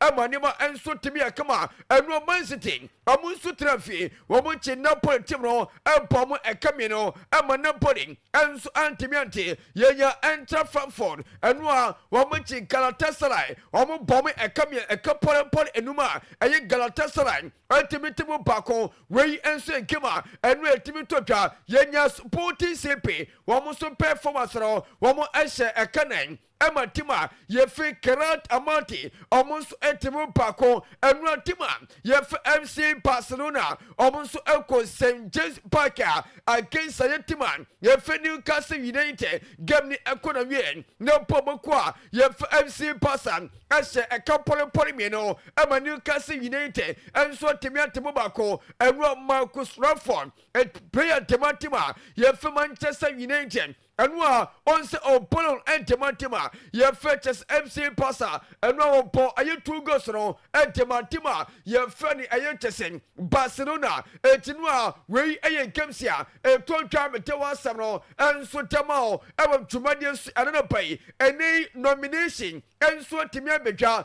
ɛne place a ɛyɛ kyɛsɛn from Tuesday Wednesday Thursday wɔn performance ɛkɔ nkan wɔn nso yɛ tɔmɔten ɛnso tɛmi apa wei ɛyɛ player of the week ɛnyansa nkɛtoa yɛnyɛ ɔpɛni a yɛfɛ Vlahovic Osiakan ɛntɛmatim a yɛfɛ ɛyɛ trophy na wɔtwe ɔbɛkaya a ɛyɛ Wednesday na yɛ performance na ɛyɛ kɔtwa yɛnyɛ abɔnti a yɛfɛ Marcus ɛyɛ Thuram wɔn nso performance no nano ɛkɔnka yie paa ɛntima Inter Milan yɛnyɛ abɔnti a yɛfɛ Francisco Trincao nyɛ abɔnti a yɛfɛ Trincao Osiakan ntɛmatim a yɛfɛ Sporting CP wɔn nso performance no na ɛnyɛ nkwata ɛna ɛnyɛ abɔnti a yɛfɛ Marcus Rashford MC Barcelona no a asa kyesama sana pɛn wotim sɛ performance no na ɛkɔ nka yie paa etiwei ɛyɛ nomination ɔmo pa bayi baako na wɔakye player of the week ɛwɔ UEFA Champions League no na ɛnɛma ɛnso tumi ɛkama wei ɛnso kakra ɛfo pa mɛtɛwɔ asɛm no ɛnso ne adodwa eti after match day 1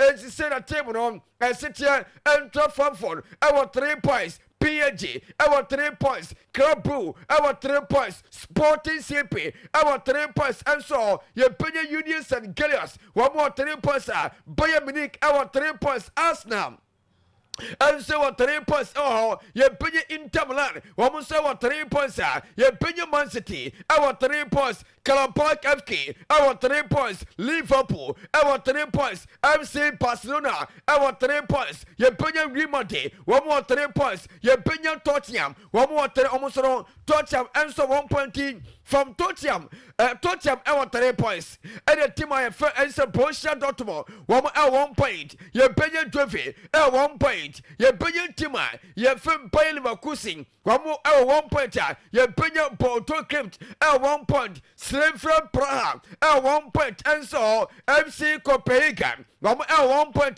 yɛpɛnyɛ Pafos FC ɛwɔ 1 point yɛpɛnyɛ Olympiacos wɔn nso ɛwɔ just a point ɛnyɛ nsankɛtamu a tɛsɛ ɔmo ni point a tɛsɛ ɔmo nso games no Atletico Madrid wɔn nso game wɔn ni point paako koraa yɛpɛnyɛ Benfica Olympique de Marseille Newcastle United Villarreal Chelsea PSV Eindhoven Napoli Ajax Atletico Bilbao yɛpɛnyɛ AS Monaco Kerat Amati yɛpɛnyɛ Galatasaray ɛne Atalanta wɔn nso yɛ teams a ɔmo nso games a ɔmo bɔ no wɔ bia ɔmo nso ɔmo ntumi awene draw nso kɔmpɔmɔ ntumi anya etiwe nso kakra efo pa mɛtɛwɔ asɛm no nso ne atotwa ɛwɔ ntoma de nso anya nsa nketɔ Podosia nipa pɛ ayɛ ntɛmɔ bɛma ade minim diakɔ fadere to so minim eti yɛnkɔe na yɛntwɛrɛ mpia nso etim nyɛ ka final masa gyadero na yɛnkɔ bɛ madu deɛ mpɛ ma wayera na sɛdeɛ sɛkyɛ apankyɛ from Bruno Quamaras na Bruno se yɛmfa nto dwa sɛ masa sɛ wohwɛ ɛyɛ game a nano ɛtɔ twa team a yɛfɛ Newcastle United against ɛyɛ bɔbɔko a yɛfɛ FC Barca na buga apankyɛ from Bruno Quamaras se okay abufu a kyesɛ tima fɛ kyesɛ ɛyɛ Barca no ahadwe wase Barca for ɛyɛ arrogant deɛ to be arrogant sɛ wase ɔmpɛ sɛ ɔmo nkoa na kyesɛ ɔmo saka bɔɔl no sɛ ɔmo kyesɛ opponent ne deɛ kyesɛ Barca for deɛ obi saka bɔɔl sa na ɔmo mpɛ kura ne yɛ ɔmo ya na muso wo ya ahoya kyesɛ ɔmo ahoya kyesɛ ɔmo de bɔɔl Barca for sɛ yes ɔmo nkoa na ɛmo bɔɔl na sɛ mfifi akwa na brɛ yes wase no kyesɛ wɔte so pa akomete na basu na foche bonu ko Newcastle United for sama ti sia na wabeje tesa mo de mo ye tesa apesami nkumunya tesa mo nko na mo boro enti no wa What's the team be crazy? Shit, of your signal no. What's that master? What's the passer for him jump papa what's him also passer for game. Annoying just a buffo. Yeah. Tiki taka no. Tiki taka. You do one was also kwache bo now won't be nje. Sure. Na we bo su ya. What's that be? Everyone the master wa bo no. What's it watching no papa. Wow. We puno kwamaras no. Osaka de machiba. Your purchase a Newcastle United. 80 on Eddie no. Na buga Marcus Rashford. And no about 3 goals, about 2 goals. And Tima fair FC Barca. I can't go no shene. Yes. Manchester there. Uko ball ho abrabo nyina betimi asai. Asame ha dwen o abrabo nyina asame ha papa. Omu senko fo abrabo pa Manchester United. Happy. It's a Manchester there okoba apeta. It's a place mabiem. Yes, David Amai. Now coach is my praise man. Na Hans Ferguson. And they apparently from Marcus Rashford no. I was so much misan permanent. Good. And Tima FC Barca we only loan player. Was our kwada we only loan player. 80 we e some penny. Ye fans a diata freak and so to twa ya mete wasam and so tema e wo twumade so and opedi fe to say Mourinho wa ko take over as head coach at Tematima ye fa a Benfica na and in games and big games here nyame to my games and then more wo pet me abonsina setien na aya so ma me for man sa ma ba ho na the different bukrosoron abuga we na me cast openia you felt to say Mourinho say. Was you want to know? Was he just the biggest mistake I was so out of football career? Say, oh, coachy, I said, oh, coach take over as a head coach and Tematima. Your friend Benfica, Tima for a party. Was it for a party then? Why your big mistake, sir? What you to me say, oh, coaching, and he was it for Papa on the team. Your friend Benfica, a fear, any fear, a penia. Your friend to say Mourinho was it for Puffy or Payentuma. No, and never answer to me a command. 18 years, Yamia Tuma. On the 30th of September, Muga, one in Chelsea, and Sumesia came. I was Stamford page. After that came on the 21st of October, UEFA Champions League on Newcastle United and so on Pony. Now on the 5th November, Obetrafi on the team, you found Bayern Leverkusen and so Pony on the 25th November. One Ayas and Super Pony, Obeko way. I was just Ayas Amsterdam, our Netherlands on the 10th December. One Benfica on the team. You found Napoli and so Peponi, our Benfica home. Then you mean to man. On the 21st January 2026, that's on the Dovey and sweat upon him. On the 28th January 2026, now a few omission of former team Simeno. What a team I feel remarking and Sebesiakai and so for Champions League on the Chelsea. On several matches as I'm so called or Chelsea coach or coach Chelsea. I 2 times. And our coaching remarking so one time. 80 and they on the Chelsea member now on the team. You found a Chelsea. I to remarking and so at my point way. Ayo penia ye fe to say Mourinho once no nsam no and am there to dwa I will tomorrow and then pay na for ma kuma me for abantia ye fe ayo tesen wenu aye lami yama eti buga lami yama ni o ai ofemfa maya ma akwa betata omu ho no ai akwa pema no lami yama de na no edi Mfie dungochi urade e ma be ku akwa akwa take your son papa akwa na bra bo be say ti say the board we be da board akopema lami yama say the one man akwa we ofemfa ma basa akwa da yesi we ti say the bro di baby no as original bro akwa pema akwada yesi wo pira yes kwanja ya nsa na akwada iko fie no tese ono na treatment na mfa na wo kra e masam eti la me yama na da Facebook no so no eti obeso hu de kana ko Facebook no Malibeti FM obi hu apart FM la me yama wono so debia ono so eye first time no ma me first time fa be ba ko bi so na yenkwa ni me na bia so etimi yakama na enetima ye fero option team ye fero we no aye bubu ko fe JS Kabili buga yes sir omo bo game against aye team ye fero HS be go stars na omo bo mo pilu maso musumi nya be bua omo pass mbia nkɔfo nso tɛmi yɛ bi o wɔbie kɔre pilo yɛ ɔmo se game no ɛwɔ so ɔmo da no mu so ndɛmɛ pa against ɛyɛ team a yɛfɛ mɛ Benny Coast Stars eti wei ɛyɛ JS Kabili from Algeria ɔmo nso ɔmo touch down ɛwɔ airport no wɔbie a ɛnso ɛkɔre pilo no sumiɛ ɔpɛtɛ so ndɛmɛ papa eti wɔte na yɛ tɔmo kɔta no wɔn kɔ na sɛ sumiɛ na sɛ pilo tɔ a wɔbɛyɛ atɔ nkyɛn na obia de pilo ɛnso atɔ na wɔtumi ata no wɔfiri trɔbe na ɛnɛma ɛnso atumi akama eti ɛno ɛnso yɛ nsɛm kakra efiri ɔpa mɛtɛ wɔ asɛm ɛnso tɛm a ɛwɔ dwumadie nso ɛnya asɛn kɛtɔ koraa na meti stadium bi ma o eti o de yɛhwɛ awia bɛtrasian yɛte ho nsɛm ɛnso bɛtumi na atodwa na ebia nso atumi kanti buga wei ɛyɛ team a yɛfɛ FC Barcelona Spotify company ɛna da Facebook kɔrɔ so no wei ɛyɛ Barcelona for Spotify company atene fɛfɛfɛfɛfɛfɛfɛfɛ yɛsɛ gye na so nya asɛm ketewa koraa eti deɛ tie no ɛna awia bɛtrasian yɛbɛka ho nsɛm ɛnso da kyɛw eti for me no mami na just me post ni mi di ne birthday okay ma me fa we to dwan sra me the post ni ne die no enso atibaba na happy birthday and confirm Mr.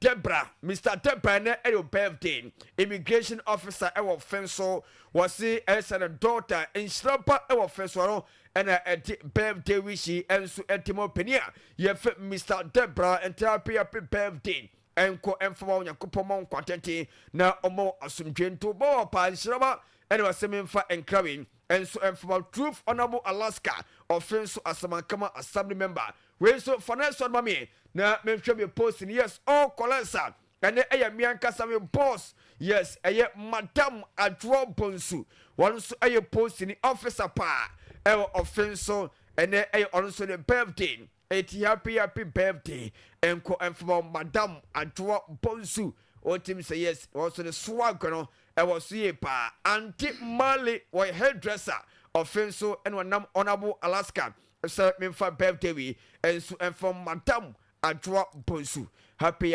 birthday enko enfo offense and awa would do post adwuma eti kakra eso buga yes sir mami fasi wa nyame atuma me pese be konkran okay na on se kwala for na ba yeah o ma ba na omo so mu hia banche yeah on ba ko gare on se isemi kwara yeah ahora me support good eti me pese banche sa me banche bia nkwa me de be kra me kwa fa eye bus na me de amano na omaji de ko Nigeria because me pese mo ye den against eye KOTOKO ne nasi form pa eti nyame ya to se Sunday o yeah Sunday ti e hwese ne man so betima e kama etibuga yes sir watauma ade de kwa so ye ti afisem yanko abusia bes prof merci beaucoup yanko na busia fa no pay yanko nkodi afisem nkomo kakra waso busia wo tie o best sport station anum Liberty 92.7 amfa ko nei so na me ko le mam ko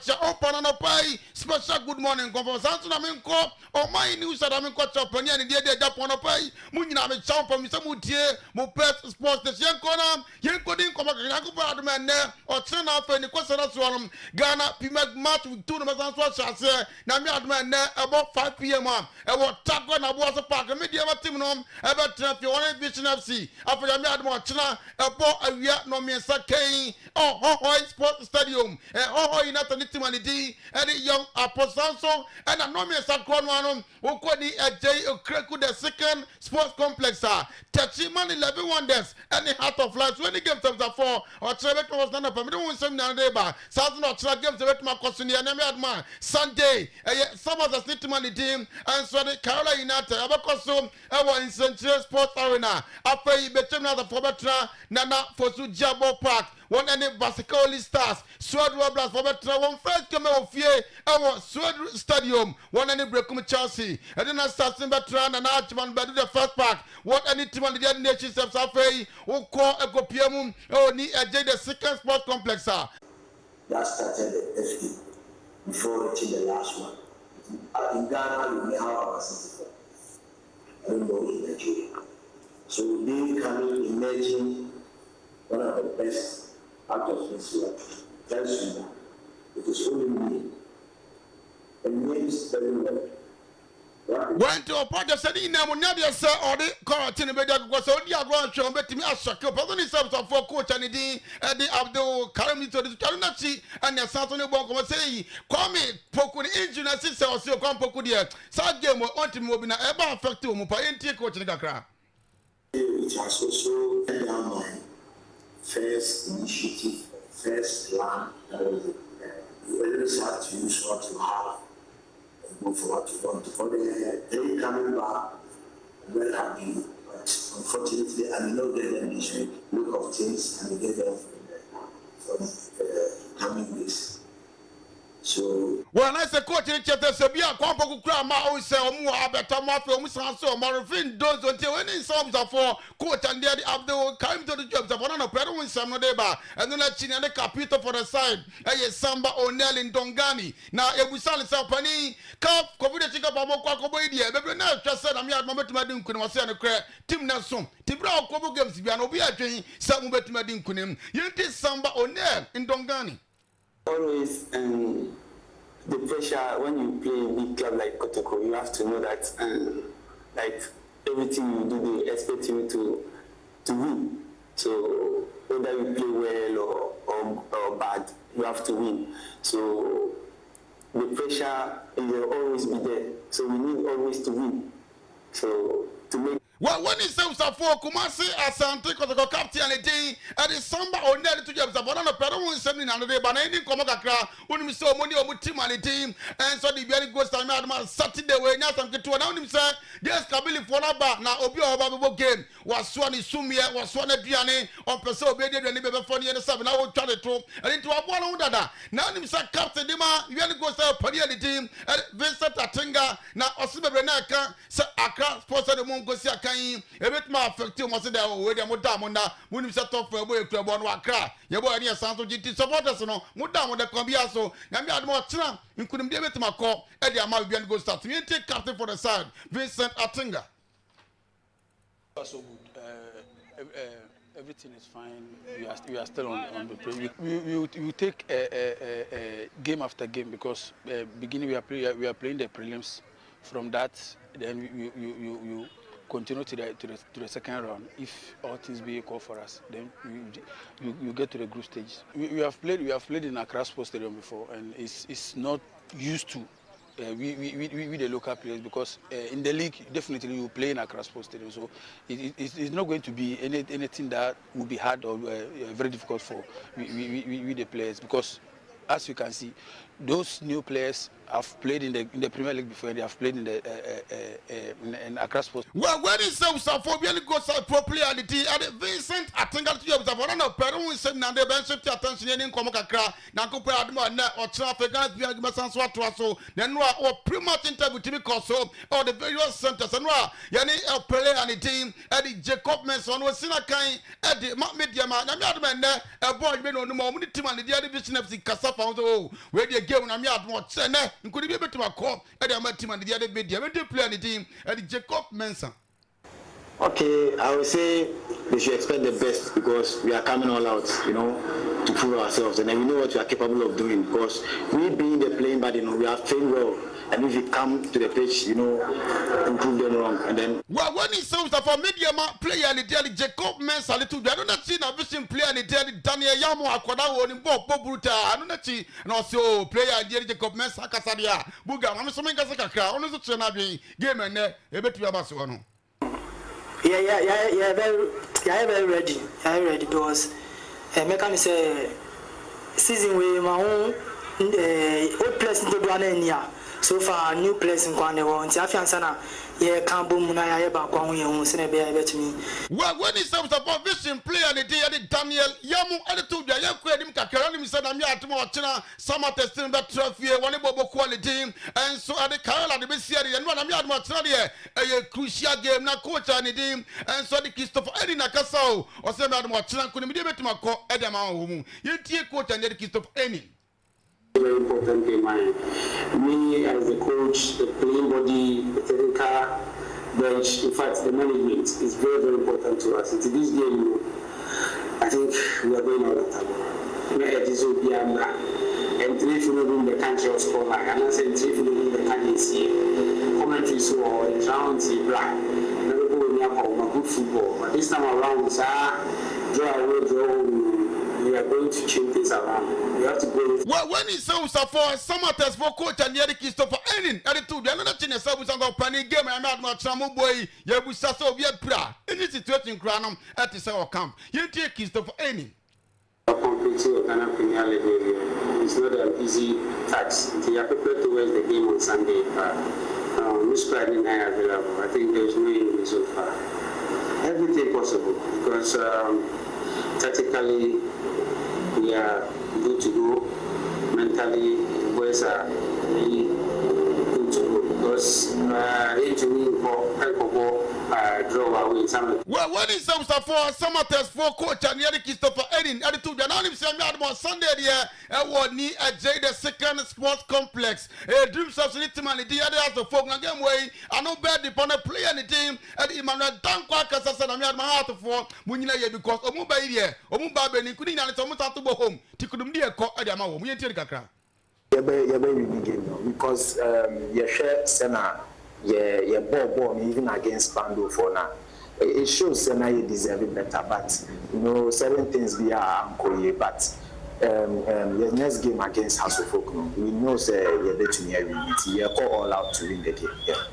Well, when he serves about player, the thing at the Emmanuel Danko or Sina Kai Adama, Jim says the two just and Adama Sunday, they have heart for Munaye, a Combias couldn't be a better Macodia, but Miss Sonny Dawson. Now, Adama and about 2 p.m. better suffer that we don't somewhere there and more Chamber Sounds with but none of probably our time to Kubiaram, more feeder in our morning show, the higher OBT. We got Mr. Kayato Tanasia, now a command more pompon tree, not squad the neighbor, Jana Sobruta. You didn't see now the Ramad. Trust no me na the sound because money show on it your hand will be a meeting ade what for the great man from some po gati. What's the wedding easy? Oh, you butankasa. Walk Messi. Lufat na wajima were you? Hey, malaria drew Lufat. Jama wedding were your hospital. Sister, where I imagine that few hours to my wedding. Na Mrs. Semu huma yeshepe. Minkata was a my husband is sick. Hey, Jama Tonodo. What's the water tested positive for malaria? No, one for ambulance na one. Up ambulance. It's not a bicycle. Hey, no, nothing from Kakabo. No, kick. When you wedding gonna me make up Nina. Sometimes that's right. Nearest pharmacy. So one meji Lufat. Entrance pharmaceuticals for one malaria druna. Inyo. No ye now. One chair. Mukuno jina nenadi. A brand pa. No kuniso. No pona waka that you make kiss the bride. If you want to show day. No donna. Man ne ye donne. Injita wo malaria and kawon to them. Lufat. Eye malaria drop a sa igege nkratwe edi ahwemagia tum se eye enemre mu de yenchinchini nante bebre se yakopa aduane adi o wo ya sa na wo ha ho hyene so se baabi ba ko a obenya aduane papa adi a wo mmere eye mommy's pizza mommy's pizza omoya fried rice plain rice jollof rice any aduane bia wo hia na wo pe pizza adia eno ane mommy's pizza omo de chicken beef and a sausage aye pizza no so omo small medium and a large ne bo so fofo so we are wedding birthday party aye dwumadie ne apronto bia no wo betimi a order unuane afre mommy's pizza afa se aduane na wo be order o anasa pizza omo so delivery omo de be brow ba bia wo bia wo betimi nso akoho akodidi ubehunu mommy's pizza awo setwe Jurassic kokokrom kane ba bia na boafo ni nyame microfinance wono boafo ni nyame fie ni chia ope from wa homa true for so 0547 769 211 0547 769 211 Mommy's Pizza eho and obenya aduane papa ne boafo na ede adi.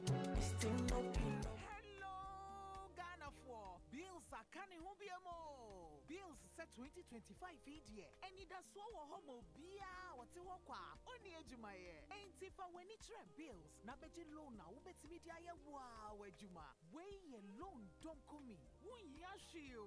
Ye wo hia ne wo Ghana card. Ehwa na Saka Usika, Nasa we obi a we a wa wajuma upesa utremu, Anasa we jumenia, Uchibusumia ketria, and your bill said bray, na beji luna, Febi siawa, collateral, Anasa deposits, we hear mubia.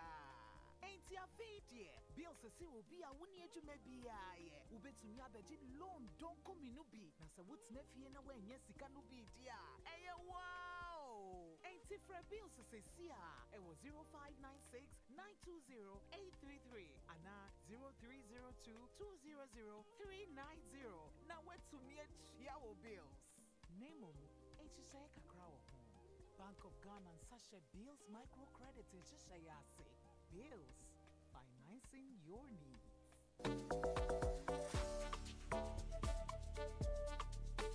Oh yes, it is time again right here in a city, Western North region. Sefshioso Millie Hotel and Event Center presents Sign Out Party with DJ Wasike. Jumediawe, Yediama, all senior high school and tertiary students. Our mobile school this year, a free gate. Associate 21st September, Sunday 2025. DJs on board, DJ Wasike, DJ Magno, and DJ Attention, Headman, MC Lil Smarts, and MC Abrantepa. Venue, Millie J Hotel and Event Center, Seji Punikru. Associate 7 p.m. to your drop. Activities for the night, dance, music, games, vibes, and energy. It's 21st September, our Millie J Hotel and Event Center, Seji Punikru. Your bar, your restaurant, your hotel and guest house, your pool. For reservation or enquiries, any Gomwe 0541 11 24 68 and 0547 24 1077. Millie J Hotel and Event Center. Sign out party 2025 with DJ Wasige. It's all about good vibes and more.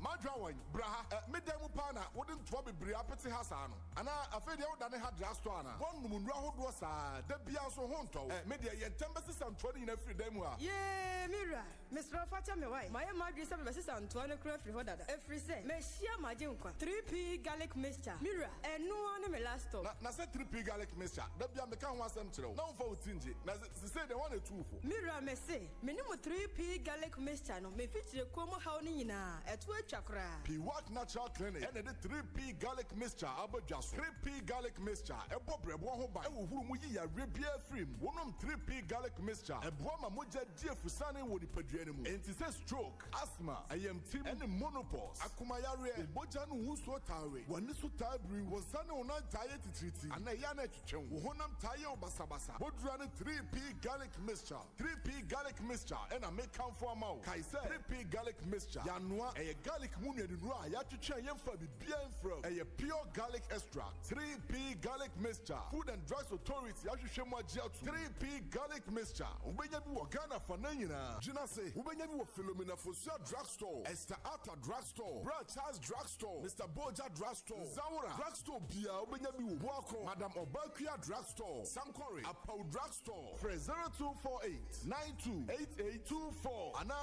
020 100 0021 3P garlic mixture, a fully organic. Adia Japan say, Unin Namfufuasia, Nayaka, somewhere else, and no one to miss Ribi. Sassam ya be neto. Abraham missing, I a yellowish color beer, Unhun and Nisucray. Made the toothpaste, I would be a senior missing. Namisi and Timina Fita said Yamepen. Cause sister Madame will be at Chermy. Active Point Dental Clinic. Nebra me drew one who is somehow not one in a trap. Don't hear about Copentem. Missing I Fita. Say me to Miss Ray, our baby a Mecobia. Obibian so one medical condition beer. I'm an yellow teeth, brown teeth, and a green teeth. No. Active Point Dental Clinic.